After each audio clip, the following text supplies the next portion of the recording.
अस्सलाम वालेकुम dear students. तो लास्ट जो है हमने इनऑर्गेनिक केमिस्ट्री के 2 चैप्टर ख़त्म किए हैं। ये चैप्टर भी थोड़ा सा प्रॉब्लमेटिक चैप्टर है स्टूडेंट्स के लिए, जो है थोड़ा सा नहीं बहुत ज़्यादा प्रॉब्लमेटिक होता है। हाउ टू सॉल्व इसमें जो क्वेश्चंस होते हैं एनालिटिकल केमिस्ट्री में, तो मैंने जो है इनऑर्गेनिक केमिस्ट्री के साथ इसको जो है आप लोगों को एक्सप्लेन करना है। इनऑर्गेनिक केमिस्ट्री ख़त्म हो गई है तो नेक्स्ट जो है एनालिटिकल केमिस्ट्री की तरफ आएंगे। और एनालिटिकल केमिस्ट्री भी जो है आप लोगों ने जो है किस तरह के क्वेश्चन सॉल्व करने हैं, किस तरह के क्वेश्चन आते हैं। मॉडर्न केमिस्ट्री भी इसमें क्लासिकल केमिस्ट्री है, इन दोनों को जो है हमने यहाँ पे डिस्क्राइब करना है। और फर्स्ट तो मैं यहाँ से स्टार्ट लेता हूँ कि what is mean by analytical chemistry, analysis. तो अगर आप लोग देखिए ये एनालिसिस जो है इसका मतलब क्या है, बेसिक थीम इसका क्या है एनालिसिस। तो यहाँ पे हम जो है एनालिटिकल केमिस्ट्री में क्या स्टडी करते हैं। Let's suppose we have a matter कि ये जो है एक कंपाउंड है and it is known as C12H22O11 है।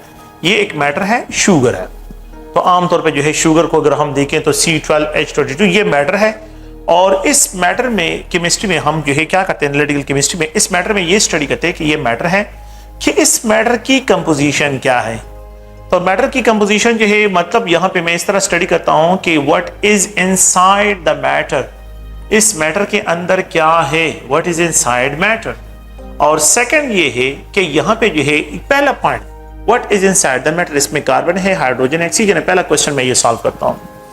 तो इसमें कार्बन है, हाइड्रोजन है और ऑक्सीजन से ये बना है। तो ये पहला क्वेश्चन है जो मैं यहाँ पे सॉल्व करता हूँ। केमिस्ट्री में अगर आप एक मैटर लें और उसकी कंपोजिशन को स्टडी करें तो दिस टाइप ऑफ सिर्फ ये क्वेश्चन सॉल्व करें कि what is inside the matter, this type of study is known as qualitative study. It is described as a qualitative study से इसको डिस्क्राइब करते हैं कि ये क्या है, क्वालिटेटिव स्टडी ऑफ मैटर है। और अगर मैं फिर यहाँ पे ये डिस्क्राइब करूं कि इसमें जो है 12 कार्बन है, यहाँ पे 22 हाइड्रोजन है, यहाँ पे 11 ऑक्सीजन है, अगर मैं इनके नंबर को डिस्क्राइब करूं it is describe is how much. तो यहाँ पे जो है इसके लिए जो क्वेश्चन है तो how much inside the matter, इसके अंदर जो है कितना है, इस मैटर के अंदर क्या है तो फिर कितना है, ये क्वेश्चन सॉल्व करते हैं।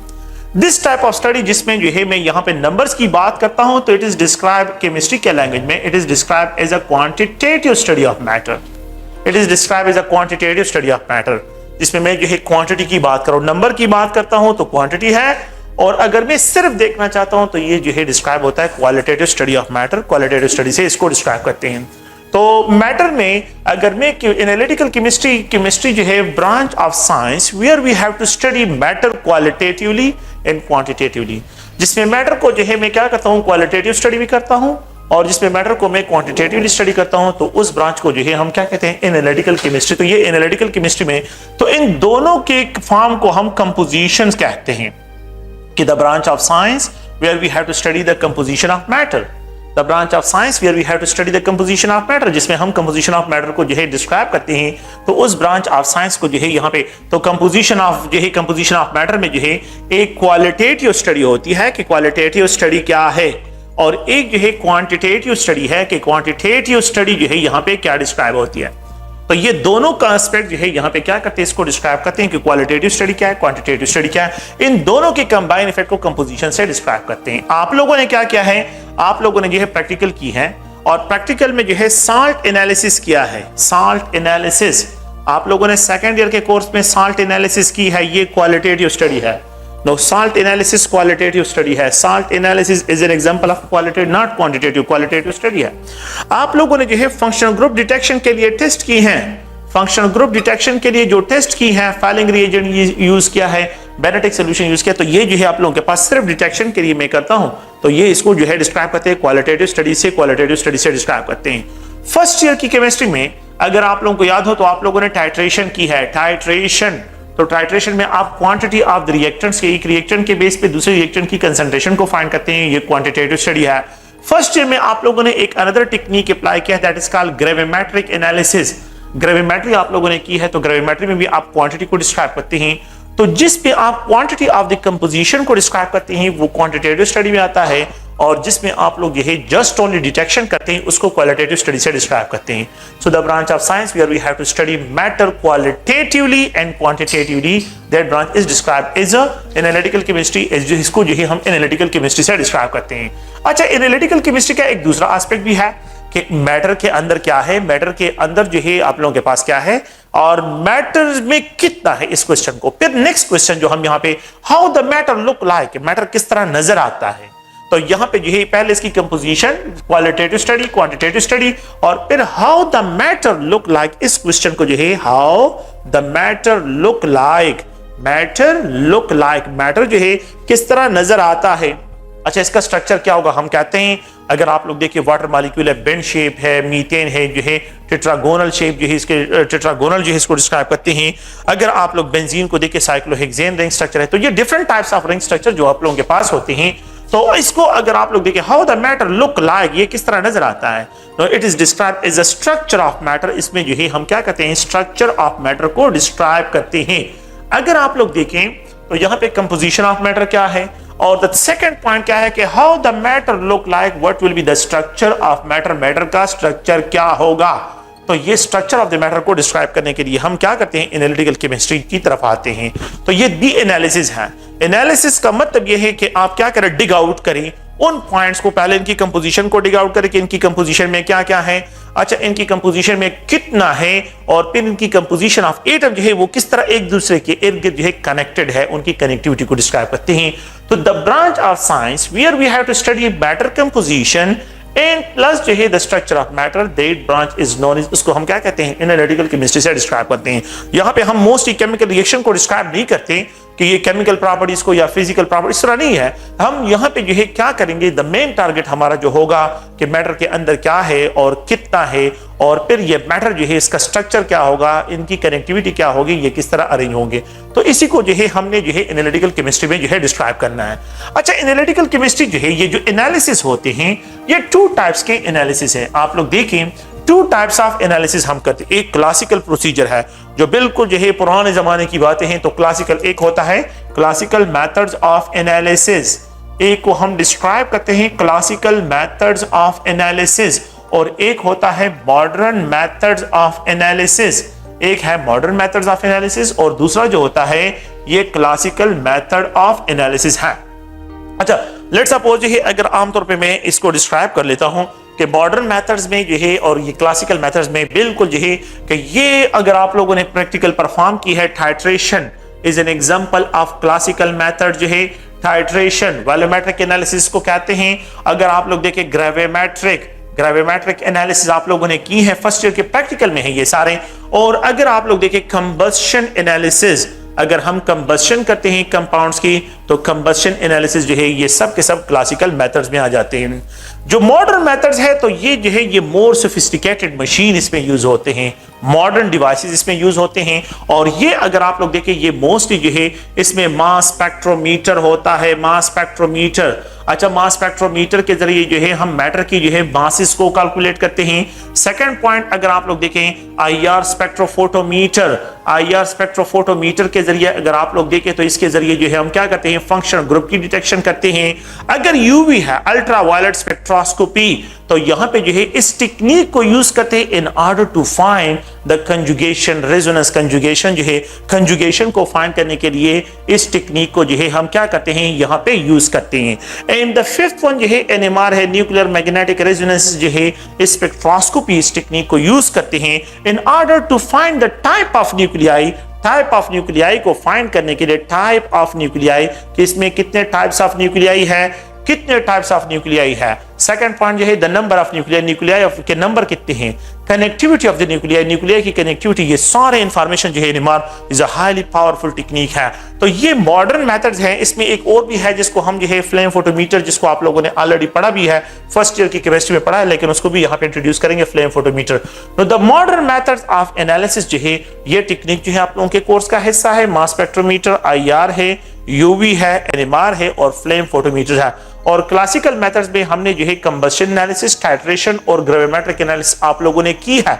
ग्रेविमेट्रिक एनालिसिस में मास प्रेसिपिटेट होता है, ग्रेविमेट्रिक में मास प्रेसिपिटेट होता है और आप डायरेक्ट जब प्रेसिपिटेट होता है तो उस मास को जो है कैलकुलेट करते हैं। और टाइट्रेशन में आप लोगों को याद होगा, आप लोगों ने पढ़ा होगा कि जो है वो एक टाइट्रन होता है और दूसरा टाइट्रन होता है। तो टाइट्रन की कंसंट्रेशन नॉन होती है और टाइट्रन की कंसंट्रेशन अननोन होती है। एक की कंसंट्रेशन नॉन M1V1 फार्मूले से इज इक्वल टू M2V2 के जरिए आप लोग क्या करते हैं, इनकी कंसंट्रेशन को फाइंड आउट करते हैं। और एक यहाँ पे जो है एक अनदर जो है क्लासिकल मेथड है जिसको कंबस्शन एनालिसिस कहते हैं, उस कंबस्शन एनालिसिस को जो है यहाँ पे क्या करते हैं, डिस्क्राइब करते हैं। तो आप लोगों ने जो है एनालिटिकल केमिस्ट्री में जो है यहाँ पे जो हमने डिस्कशन मोस्टली जो हमने अब टारगेट करना है तो क्लासिकल मेथड्स को हमने डिस्क्राइब करना है। अच्छा, पहला पॉइंट ये है कि कंबस्शन एनालिसिस जो है ये टेक्निक है और this technique is used for the classical chemistry में। This technique is used to find जो है to find the percentage of carbon, percentage of hydrogen, percentage of oxygen. Only these तीन elements को जो है क्या किया जाता है, इन तीन एलिमेंट्स की परसेंटेज को फाइंड करते हैं। If a molecule have nitrogen we can not find it. Combustion analysis के जो है क्लासिकल मेथड्स के अपने लिमिटेशंस हैं। No this technique is only applicable to find the percentage of carbon, hydrogen and oxygen की percentage को find करने के लिए इसको यूज करते हैं। The combustion analysis technique is a technique that is used to find the empirical formula, कि यहाँ पे जो है इस कंपाउंड का एम्पिरिकल फार्मूला क्या होगा, कि what is the empirical formula of the organic compound. Organic compounds का जो है आप लोग प्लीज ध्यान में रखें, ऑर्गेनिक कंपाउंड्स का एम्पिरिकल फार्मूला क्या होगा, तो उसकी परसेंटेज फाइंड आउट करते हैं और फिर उस कंपाउंड्स का जो है एम्पिरिकल फार्मूला।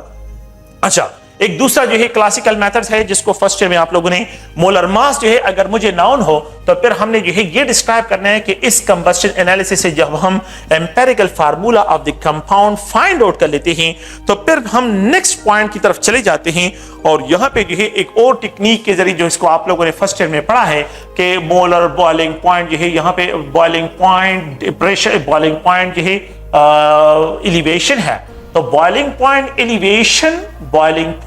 एलिवेशन जिसको जो है कॉलिगेटिव प्रॉपर्टी कहते हैं, elevation, boiling point elevation, freezing point depression, इनके जरिए जो है, और वेपर प्रेशर लोअरिंग। तो यहां पे जो है लोअरिंग ऑफ वेपर प्रेशर, और अगर आप लोग देखें तो यहां पे जो है एक ऑस्मोटिक प्रेशर। तो ये टेक्निक अगर आपको याद हो, आप लोगों ने फर्स्ट ईयर में जो है ब्रीफली स्टडी किया होगा, इसको भी हमने डिस्कशन करना है बाद में। इनके जरिए जो है क्या करते हैं, ये सारे टेक्निक यूज करते थे molecular weight of the compound को in order to find the molecular weight of solute के मॉलिक्यूलर वेट को फाइंड आउट करने के लिए ये क्लासिकल केमिस्ट्री में जो है ये boiling point elevation, freezing point depression, lowering of vapour pressure, osmotic pressure, ये सारे टेक्निक जो है इनको यूज करते थे in order to find the molecular weight of the unknown substances के मॉलिक्यूलर वेट को। तो जब मॉलिक्यूलर वेट फाइंड आउट होता तो फिर एम्पिरिकल फार्मूले के साथ जो है उसका क्या करते थे, मॉलिक्यूलर फार्मूला। तो ये मॉलिक्यूलर वेट फाइंड करने के बाद जो है हमने मॉलिक्यूलर फार्मूले को भी डिस्क्राइब करना है कि how we have to find the molecular फार्मूले को किस तरह फाइंड आउट करते हैं।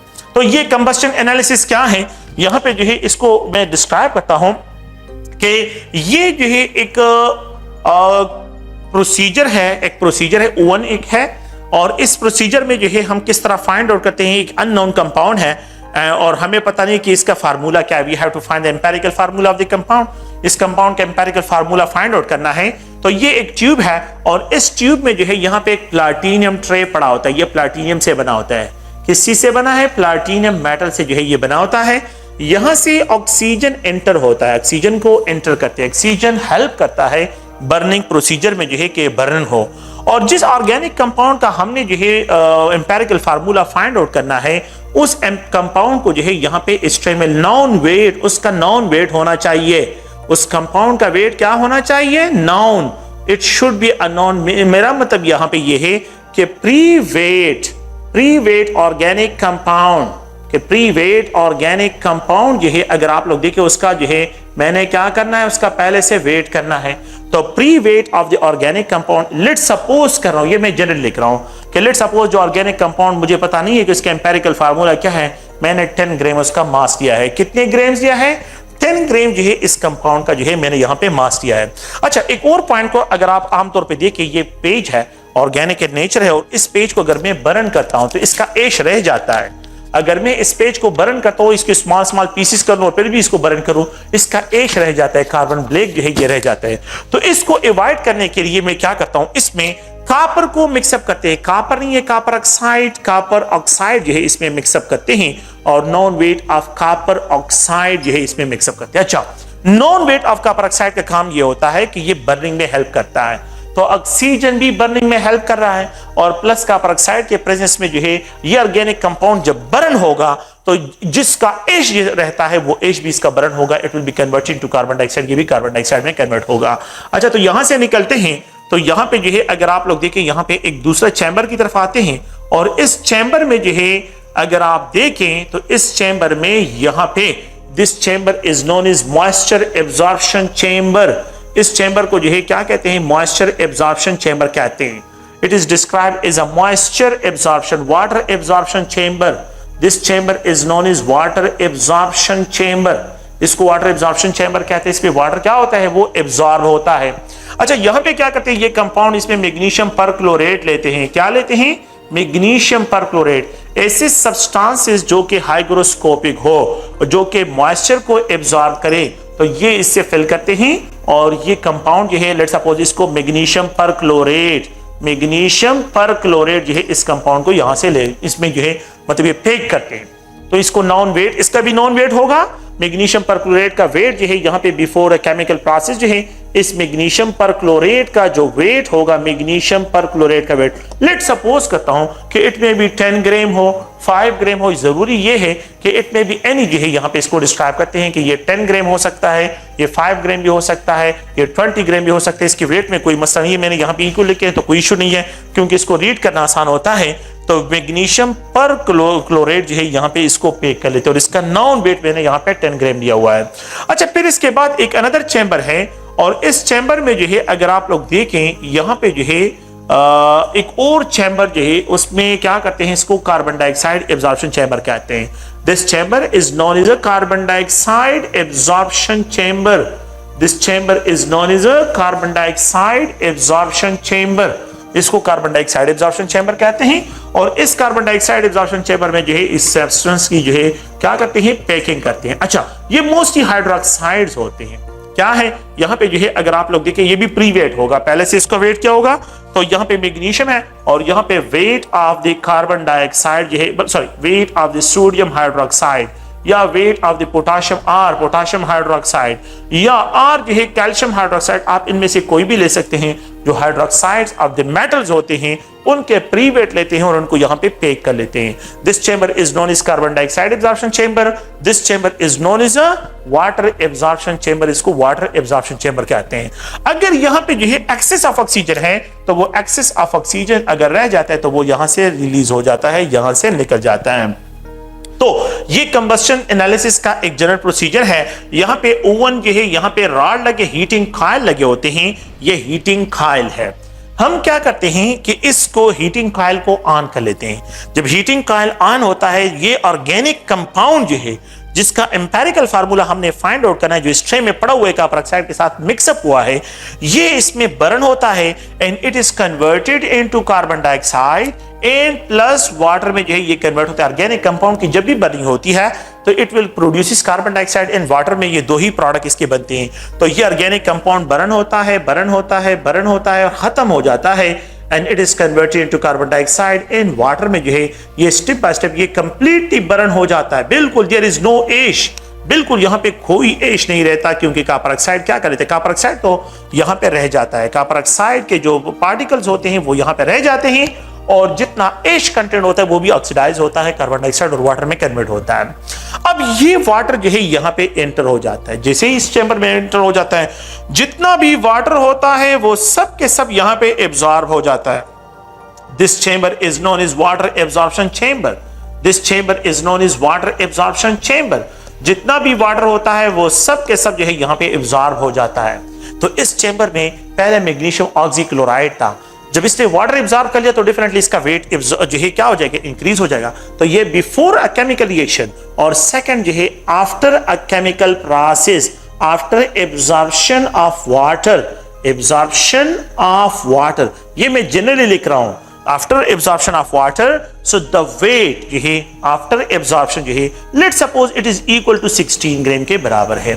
तो पहले मैग्नीशियम पर क्लोराइड ऑक्सीक्लोराइड का 10 ग्राम था और अब यहाँ पे 16 ग्राम आ रहा है। इसका मतलब ये है कि 10 और 16 में डिफरेंस 6 का आ रहा है। इट मीन ये 6 ग्राम इसमें वाटर एब्जॉर्ब हुआ है। ये 6 ग्राम क्या है, किसका मास है? ये वाटर का मास है जो यहाँ पे एब्जॉर्ब हुआ है। अच्छा, यहाँ पे अगर आप लोग देखिए ये कार्बन डाइऑक्साइड है और ये कार्बन डाइऑक्साइड इस चेंबर में आ जाता है और यहाँ पे जो है एब्जॉर्ब हो जाते हैं। जब कार्बन डाइऑक्साइड इस चेंबर में एब्जॉर्ब हो जाता है, अगर आप लोग देखिए इस चेंबर का पहले जो प्री वेट था, मैंने यहाँ पे जो है प्री वेट जो सोडियम हाइड्रोक्साइड था या कैल्शियम हाइड्रोक्साइड या पोटेशियम हाइड्रोक्साइड जो भी हम यहाँ पे डिस्क्राइब करते हैं, लेट्स सपोज वो भी 10 ग्राम है। लेकिन after absorption of carbon dioxide, अगर कार्बन डाइऑक्साइड एब्जॉर्ब हो जाए तो फिर इसका वेट में यहाँ पे जिन लिख रहा हूं कि लेट्स सपोज ये 18 ग्राम के बराबर है। कितने ग्राम के बराबर है? 18 ग्राम। सो 10 और 18 का डिफरेंस 8 आता है। इसका मतलब है कि 8 ग्राम कार्बन डाइऑक्साइड इसमें प्रेजेंट है। तो 8 ग्राम जब मैंने इस ऑर्गेनिक कंपाउंड को बर्न कर लिया तो इसने जो है 6 ग्राम वाटर प्रोड्यूस कर लिया। इसने जो है 8 ग्राम जो है क्या प्रोड्यूस कर लिया? 8 ग्राम जो है कार्बन डाइऑक्साइड प्रोड्यूस कर लिया। तो 8 ग्राम कार्बन डाइऑक्साइड, तो आपने क्या करना है 10 और 18 और 10 का डिफरेंस निकाले 8 बनता है और यहाँ पे 16 और 10 का डिफरेंस निकाले तो यहाँ पे आप लोगों के पास क्या बनता है 6। अब हमने क्या करना है, how to find the percentage of the carbon. जो है आप लोगों ने जो है प्रीवियस फर्स्ट ईयर के कोर्सेज में आप लोगों ने ये पढ़ा है कि in order to find the percentage of an element, let's suppose अगर ये कार्बन डाइऑक्साइड है और ये वाटर है, अगर मैं परसेंटेज ऑफ कार्बन इस कंपाउंड में फाइंड आउट करना चाहता हूं तो percentage of carbon is equal to mass of carbon, कि कार्बन का मास कितना है, divide by molar mass of carbon dioxide, molar mass of carbon dioxide multiplied by 100। और अगर मैं परसेंटेज ऑफ हाइड्रोजन को फाइंड आउट करना चाहता हूं तो ये 2 एटम है और इसका मास 2 ग्राम, 2 बल्कि मैं इस तरह लिखता हूं 2 multiplied mass of hydrogen, 2 multiplied mass of hydrogen, ठीक है। और यहां पे divide by molar mass of water, molar mass of water, water की मास मल्टीप्लाइड बाय 100 से इसको डिस्क्राइब करते हैं। अगर आप लोग इसको देखें तो मास ऑफ कार्बन कार्बन डाइऑक्साइड में कितना है, ये 12 ग्राम है, डिवाइड बाय जो है अगर आप मोलर मास को देखें तो ये 44 ग्राम है मल्टीप्लाइड बाय 100। और यहां पे जो है अगर आप देखें तो ये 2 जो है इसके एटम है और 1 ग्राम ऑफ हाइड्रोजन का मास है डिवाइड बाय 18 ग्राम वाटर का मास है मल्टीप्लाइड बाय 100। तो percentage of hydrogen in water is 2 into 2 divided by 18, 2 gram divide by 18 ग्राम, और percentage of carbon carbon dioxide is 12 gram divide bye 44 ग्राम। ये आमतौर पे हम डिस्क्राइब करते हैं। लेकिन ये तो कार्बन डाइऑक्साइड में हो गया। मैं चाहता हूं कि जो कार्बन डाइऑक्साइड यहां पे प्रोड्यूस हुआ है और जो वाटर यहां पे प्रोड्यूस हुआ है, तो ये जो कंपाउंड जिसको मैंने बर्न किया है इसका मास, इसके मास में कार्बन का परसेंट क्या होगा और इसके मास में हाइड्रोजन का परसेंट क्या होगा। तो अगर मैं ये परसेंटेज फाइंड आउट करना चाहता हूं तो मैंने इसके लिए क्या करना है, फार्मूला देखें कि द परसेंटेज ऑफ कार्बन को अगर मैं फाइंड आउट करता हूं तो मास ऑफ कार्बन डाइऑक्साइड को मैं लिखूंगा ऑर्गेनिक कंपाउंड में। ये क्या है, ऑर्गेनिक कंपाउंड में परसेंटेज ऑफ कार्बन को फाइंड आउट करने के लिए कि इस ऑर्गेनिक कंपाउंड जो ट्रे में पड़ा हुआ था उस ऑर्गेनिक कंपाउंड में अगर मैं परसेंटेज ऑफ कार्बन को फाइंड आउट करता तो मास of carbon dioxide divide by mass of organic compound. ये मोलर मास नहीं है, ये मोलर मास नहीं है, आप लोग प्लीज इसको ज़हन में रखें। मोलर मास यहां पे जो अप्लाई होता है मल्टीप्लाइड बाय ये percentage 12 divide by 44 gram multiplied by 100। ये कांस्टेंट है कार्बन डाइऑक्साइड का मास, कार्बन डाइऑक्साइड की परसेंटेज इन कार्बन की percentage, carbon percentage in carbon dioxide, the carbon percentage in carbon dioxide, if this ratio is applied to the mass ratio of carbon dioxide with the mass of organic compound, now it will be described as the percentage of carbon in this organic compound जो मैंने यहां पे burn किया हुआ है।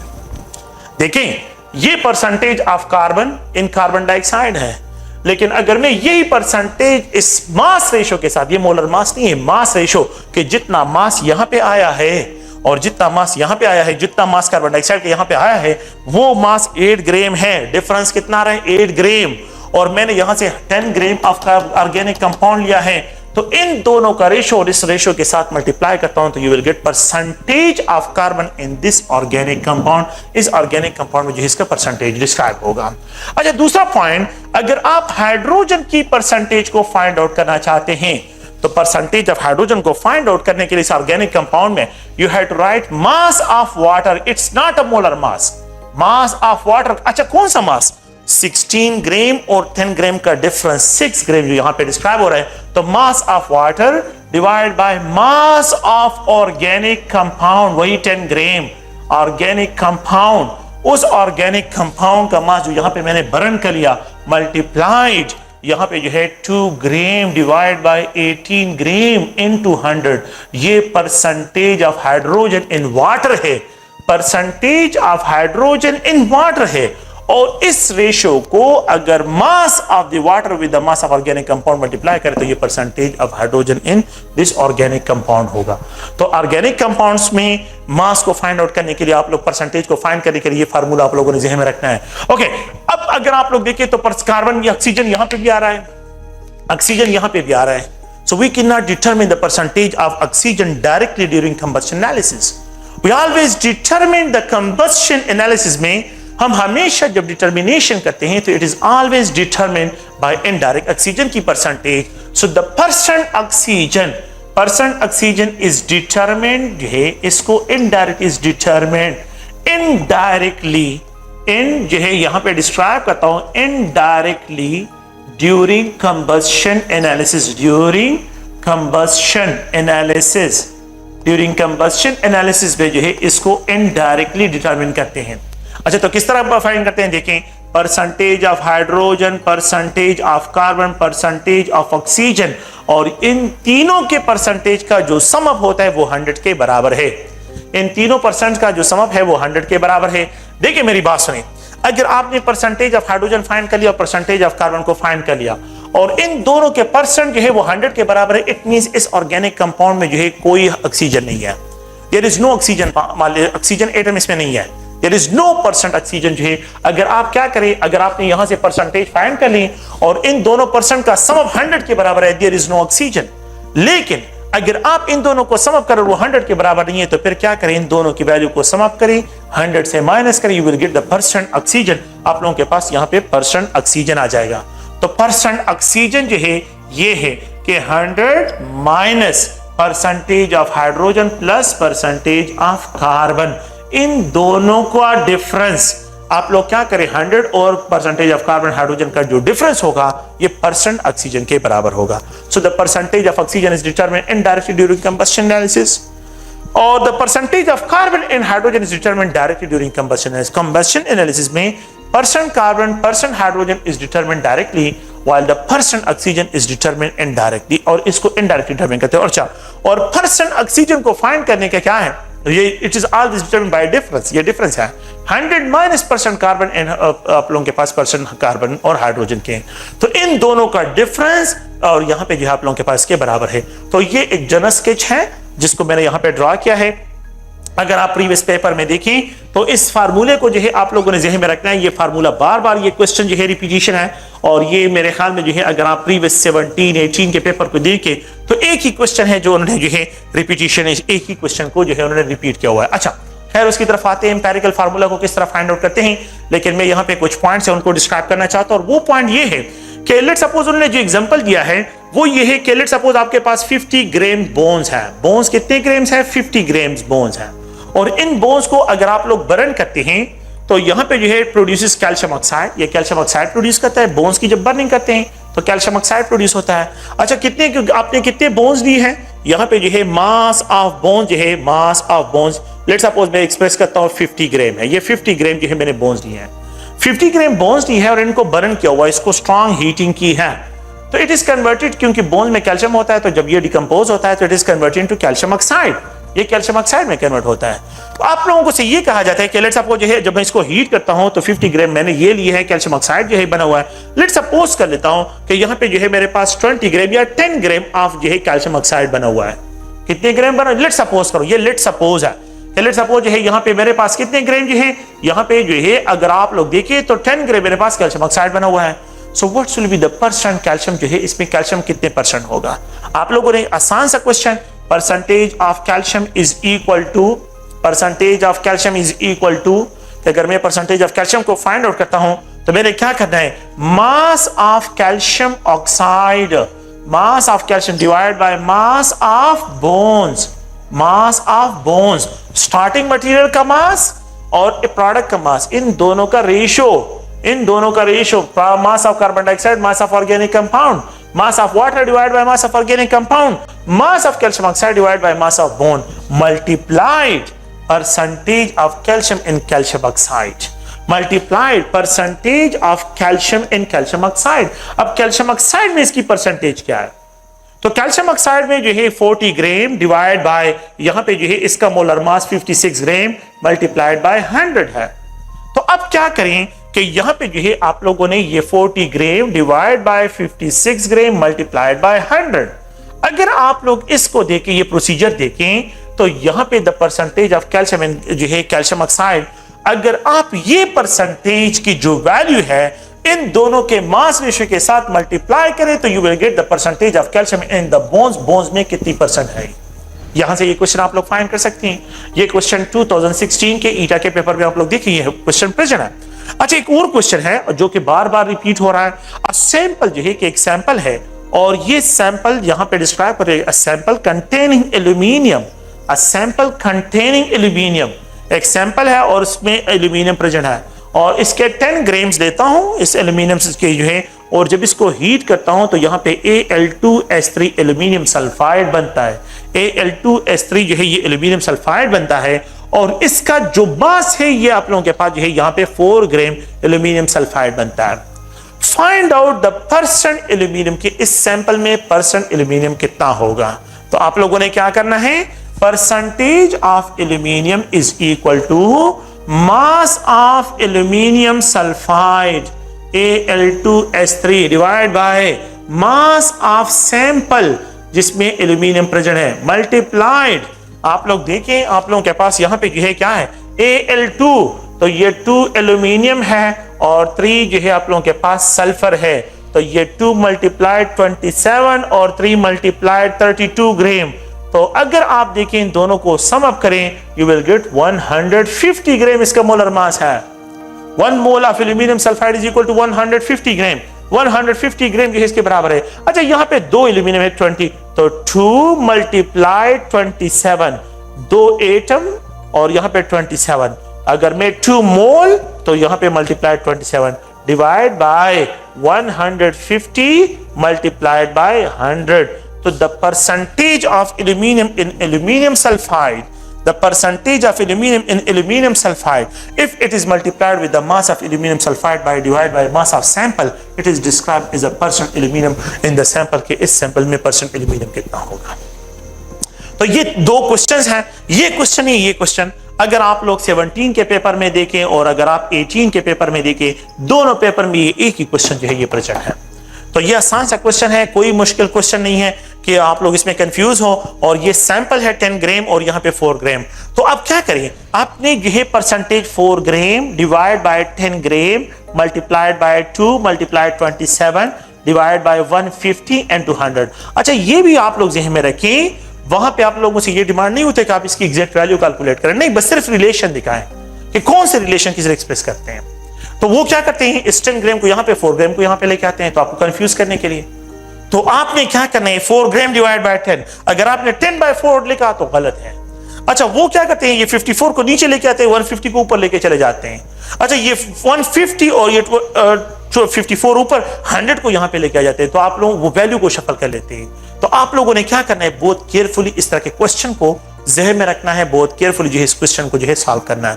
तो bones में और यहाँ पे जो है सैंपल जो है अगर आप लोगों के पास हो तो उससे जो है how you have to find, और ये जो है किस तरह आप लोगों ने इसकी फाइंडिंग करनी है, तो आप लोगों ने इसमें कोई कंफ्यूजन अपने लिए नहीं रखना है। नेक्स्ट जो है आप लोगों को यहाँ पे एक क्वेश्चन लिख देता हूँ, एक क्वेश्चन के जरिए एम्पेरिकल फार्मूले को, how we have to find the empirical formula of the organic compound, organic compounds के एम्पेरिकल फार्मूला जो है वो किस तरह हम फाइंड आउट करते हैं। तो उस क्वेश्चन की तरफ आते हैं और उस क्वेश्चन को जो है मैं यहाँ पे सॉल्व करता हूँ। तो आप लोगों ने एक और पॉइंट को यहाँ पे जहन में रखना है कि लेट्स सपोज एक ऑर्गेनिक कंपाउंड्स है और उस ऑर्गेनिक कंपाउंड्स को जो है मैं डिस्क्राइब करता हूँ कि लेट्स सपोज एक ऑर्गेनिक कंपाउंड है एंड ऑर्गेनिक कंपाउंड्स को जो है एक अननोन कंपाउंड है, we have an unknown compound, हमारे पास एक अननोन कंपाउंड और इसकी बर्निंग करते हैं। जब उस ऑर्गेनिक कंपाउंड्स की बर्निंग करते हैं तो ये ऑर्गेनिक कंपाउंड्स है and we have to find the empirical formula, उस कंपाउंड का एम्पेरिकल फार्मूला हमने फाइंड आउट करना है। तो इफ द ऑर्गेनिक कंपाउंड, इस ऑर्गेनिक कंपाउंड की हम बर्निंग करते हैं, it is converted into carbon dioxide in water, water और कार्बन डाइऑक्साइड में जो है ये कन्वर्ट होता है। अगर आप लोग देखें तो ये कन्वर्ट होता है वाटर में और कार्बन डाइऑक्साइड और वाटर जो है ये प्रोड्यूस कर लेता है।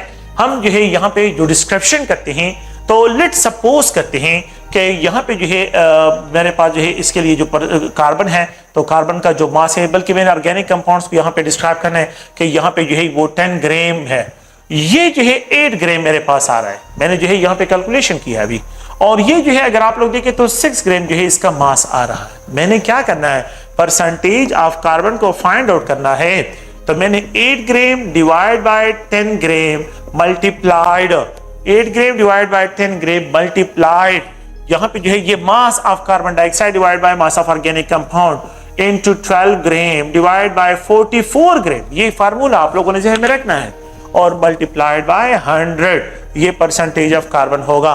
And if you have to find the percentage of hydrogen, अगर परसेंटेज ऑफ हाइड्रोजन को you have to write the mass of water कितना है 6 ग्राम डिवाइड बाय 10 ग्राम, इसका मास है, mass of water organic compound, sorry organic compound का mass 10 gram है, and then you have to multiply with 2 divide by 2 gram जो है hydrogen के लिए एक्सप्रेस कर रहा हूं, 2 multiplied by 1 gram into 100 percentage of hydrogen divide by 18 ग्राम।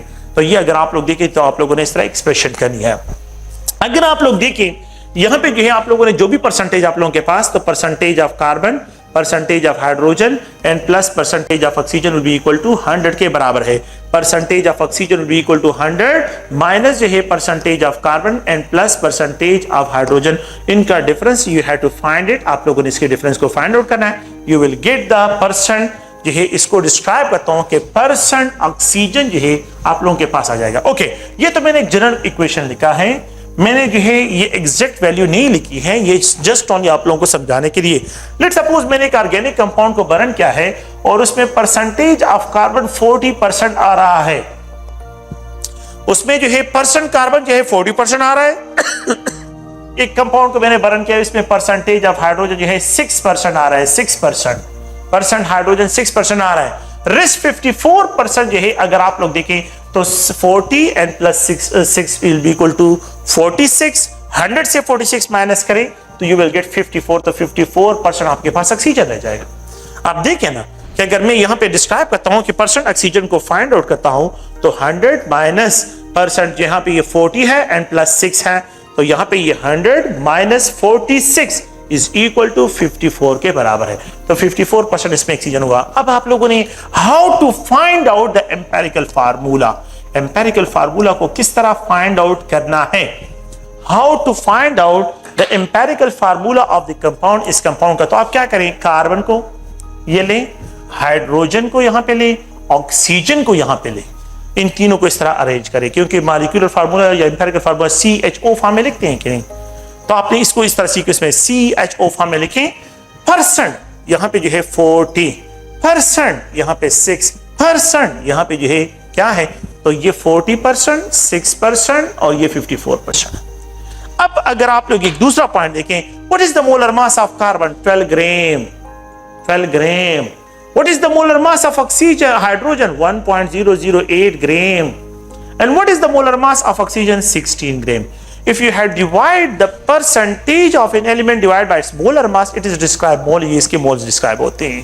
तो percentage of an element, एक element की percentage, if it is divided by the molar mass of that element, molar mass of element, उसी element के molar mass पे it is described as a mole, ये उसके moles कहलाती हैं।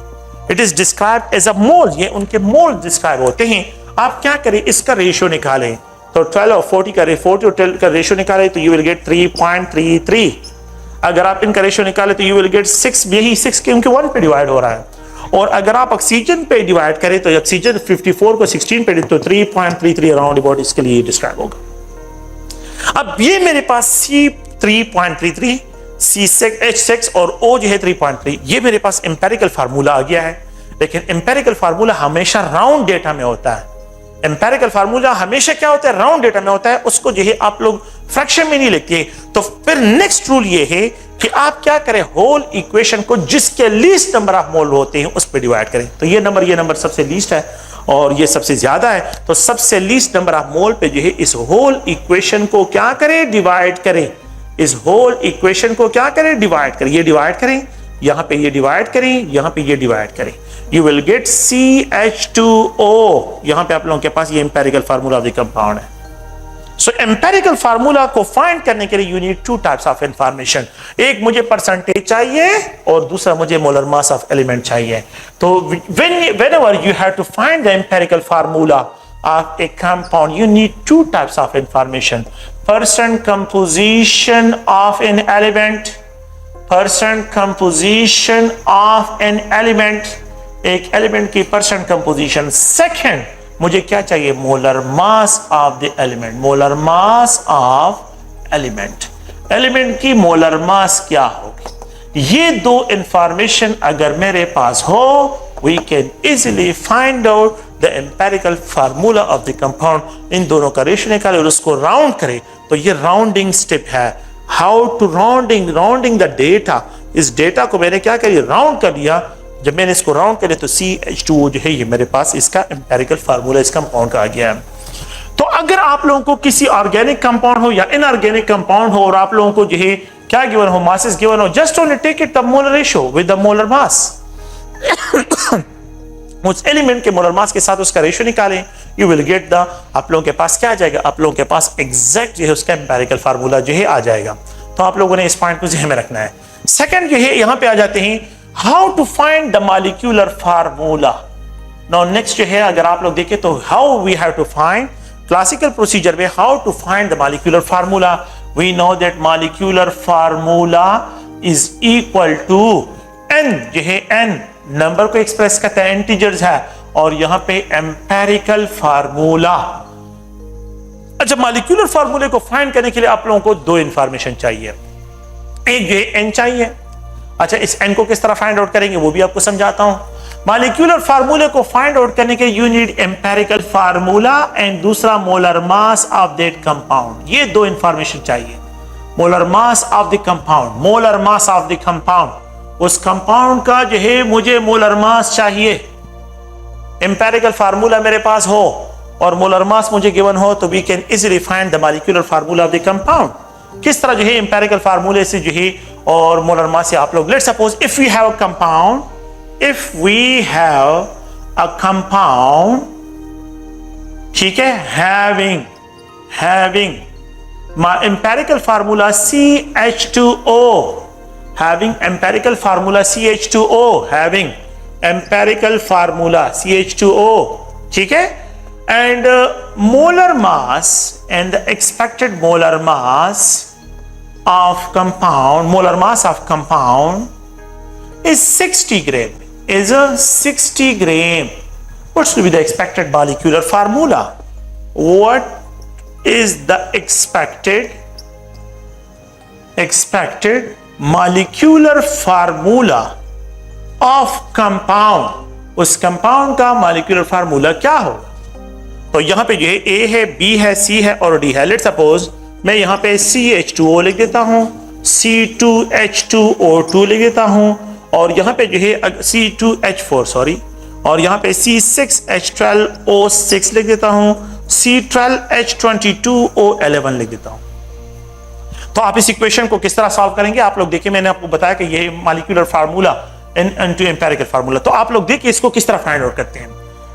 आप लोगों को एम्पेरिकल फार्मूला गिवन है, ये एम्पेरिकल फार्मूला है, यहां पे मॉलिक्यूलर फार्मूला, मॉलिक्यूलर फार्मूले से molar mass of the compound, molecular formula ठीक है, is equal to n into empirical formula. अच्छा, मॉलिक्यूलर फार्मूला तो नहीं है लेकिन molar mass of the compound है। We have 60 gram molecular formula mass, ठीक है, n N empirical for CH2O carbon 12 gram, 2 gram, 16 gram, total is equal to 30 gram. अगर आप लोग देखें तो कैन बी राइट 30 ग्राम, यहां पे इसको लिख देता हूं empirical mass, empirical formula empirical mass, molecular formula तो नहीं है लेकिन मोलर मास गिवन है, मोलर मास गिवन होगा। अगर ये दो इंफॉर्मेशन गिवन हो you can easily find the molecular formula of a compound. तो molecular formula of a compound को फाइंड करने के ये दो information, no you have to find N 60 gram divide by 30 gram is equal to 2। No 30 जो है अगर आप इसको क्रॉस करें यू विल गेट 2। जब 2 आप लोगों के पास आ जाएगा, अब आप लोग देखिए ये N है तो एम्पेरिकल फार्मूला ये जो है 30 ग्राम जो है इसके मोलर मास जो है 30 ग्राम है क्योंकि कार्बन है और कार्बन 2 और यहां पे जो है ऑक्सीजन है, ठीक है। ओके तो N की वैल्यू 2 मल्टीप्लाइड, मैं इसको डिस्क्राइब करता हूं CH2O तो कार्बन 2 O4 O2, तो ये ऑप्शन आप लोगों के पास के लिए आंसर आता है। अगर आप लोगों को क्या हो, अगर आप लोगों को जो है मॉलिक्यूलर एम्पेरिकल फार्मूला गिवन और molar mass of the compound given, आप लोग प्लीज इस क्वेश्चन को देखें कि इस तरह के क्वेश्चन जब आप लोगों को मिलते हैं तो खैर इतने कॉम्प्लिकेटेड, इतने ज्यादा जो है कैलकुलेशन वाले क्वेश्चन आपको नहीं मिलते हैं कि जिसमें आप लोग इतनी ज्यादा कैलकुलेशन की तरफ जाएं, लेकिन यह है कि ये टॉपिक से रिलेटेड है तो इसलिए मैं इसको डिस्क्राइब कर रहा हूं। अदरवाइज जो है वही क्वेश्चन है जो इससे पहले मैंने लिखा वो परसेंटेज के लिए कि बोन्स में जो है कैल्शियम परसेंटेज किस तरह फाइंड आउट करते हैं और एल्यूमिनियम सैंपल है उसमें जो है परसेंटेज ऑफ द एल्यूमिनियम को किस तरह फाइंड आउट करते हैं। अच्छा अब अगर मैं इसको चेंज करूं, ये नहीं ये आप देखिए यहां पे मैंने 60 ग्राम लिखा है अगर मैं 60 ग्राम की जगह मोलर मास को चेंज कर लूं, sorry empirical molar mass of compound को चेंज करूं, मोलर मास 180 ग्राम हो जाए तो फिर क्या होगा आप लोग देखें। तो फिर जो है यहां पे molar mass 180 gram of the compound N multiplied 30 ग्राम, ये जो है आप लोगों के पास मॉलिक्यूलर फार्मूला मास है और मैंने यहां पे N की वैल्यू को फाइंड कर रहा हूं, ये एम्पेरिकल फार्मूला मास है, ठीक है। अब क्या करें 180 divide by 30 is equal to जो है यहां पे N की वैल्यू आ जाएगी, इसको क्रॉस करें यहां पे जो है आप लोगों के पास क्या है 6 है। अब जो है CH2O N की वैल्यू इसके साथ मल्टीप्लाई करें you will get the formula C6H12O6। अगर मोलर मास 180 ग्राम हो तो फिर मेरे पास C6H12O6 आ जाएगा। तो ये अगर आप लोग if you have compound having जो है एम्पेरिकल फार्मूला CH2O और ये इसका जो है मोलर मास एम्पेरिकल फार्मूला मास हो गया and the molar mass of the compound is 60 gram, so what will be the expected molecular formula of the compound, इस कंपाउंड का मॉलिक्यूलर फार्मूला क्या होगा। तो आप लोगों ने क्या करना है, ये क्वेश्चन जो है इस तरह सॉल्व करने हैं, आसान से क्वेश्चन है, कोई जो है इसमें इश्यू मत रखें और ना जो है इसमें आप लोग कंफ्यूज हो, it's a quite simple questions है और ये कंबस्शन एनालिसिस जो है उसके से रिलेटेड क्वेश्चंस जितने भी आते हैं तो हमने यहाँ पे डिस्क्राइब की है, प्लीज इसको आप लोग ज़हन में रखें, ठीक है। ओके थैंक यू, बहुत शुक्रिया, अल्लाह हाफिज़।